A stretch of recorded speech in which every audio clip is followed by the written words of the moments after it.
Assalamualaikum warahmatullahi wabarakatuh.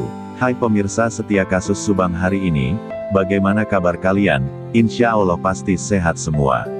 Sebelum kita ke pokok pembahasan, kami sangat bersyukur ya, kepada kalian yang telah mengklik video ini, yang artinya, kami yakin kalau kalian masih penasaran terkait siapa pelaku pembunuhan ibu dan anak di Subang, dan kalau begitu mari kita kawal sama-sama kasus pembunuhan Subang ini sampai terungkap.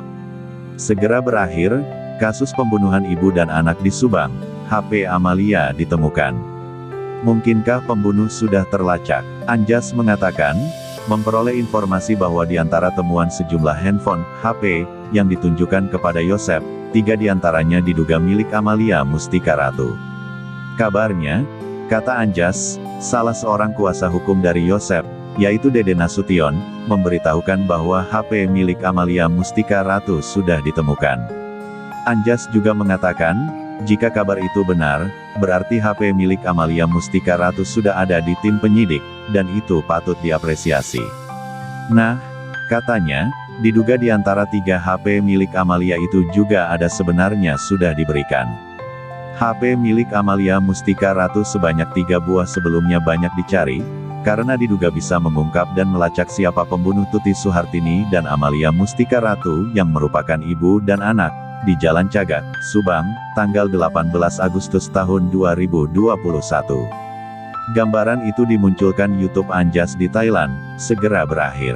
HP Amel berhasil ditemukan dan dipulihkan, diunggah Minggu, tanggal 28 November tahun 2021.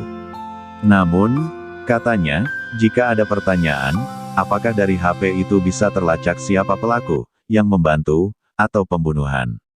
Jawab Anjas, sangat bisa sekali. Bisa dari petunjuk siapa yang melakukan aktivitas komunikasi terakhir, atau mungkin ada foto-foto dan video dalam HP tersebut. Bagaimana jika sudah dihapus oleh pelaku? Dijawab lagi, bisa dikembalikan ditampilkan lagi foto dan video tersebut.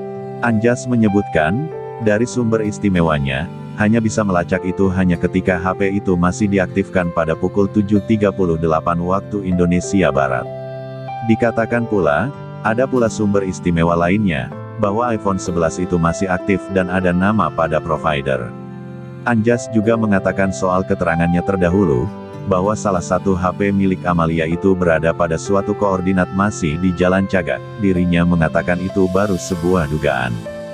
Dengan perkembangan terakhir, Anjas juga berubah analisa, dari semua mengira pelaku pembunuhan ibu dan anak itu seorang yang profesional, ternyata diduga bukan orang profesional. Mengapa demikian? Menurut Anjas, dilihat dari sejumlah keteledoran soal HP milik Amalia. Ada dugaan, katanya, salah seorang pelaku pembunuh ibu dan anak itu, kemudian menyalakan HP dimaksud, sehingga seluruh message masuk. Nah, dengan ditemukannya HP milik Amalia Mustika Ratu, bisa jadi pengungkapan kasus pembunuhan ibu dan anak di Subang itu bisa menjadi tinggal menunggu hitungan, ujar Anjas. Kasus pembunuhan ibu dan anak di Subang ini sudah lewat dari hari ke-100 sejak kejadian, di mana terakhir 12 orang saksi diperiksa secara bersamaan secara terpisah di Polda Jawa Barat dan Polres Subang. Sebagai kilasan, Tuti Suhartini dan Amalia Mustika Ratu ditemukan tewas pada bagasi mobil Toyota Apat pada garasi rumah di Kampung Ciseti, Jalan Cagak, Subang, 3 bulan lalu. Yosep adalah pendiri Yayasan Bina Prestasi Nasional yang menaungi 2 buah sekolah di Serang Sari, Subang. Tuti Suhartini adalah bendahara yayasan, sedangkan Amalia Mustika Ratu adalah sekretaris yayasan, sedangkan Yoris adalah ketua yayasan.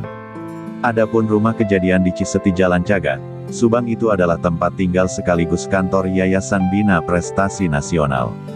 Lokasi antara kantor yayasan dengan sekolah yang dikelola, masih satu jalur lintasan tersebut, yaitu antara Jalan Cagak dan Serang Panjang yang merupakan rute Subang ke Purwakarta.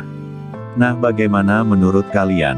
Terima kasih sudah mampir di channel kami tim kru redaksi yang bertugas mengundurkan diri. Semoga terus diberikan kesehatan amin, serta pelaku Subang semoga segera ditetapkan siapa pelakunya. Amin amin ya robbal alamin.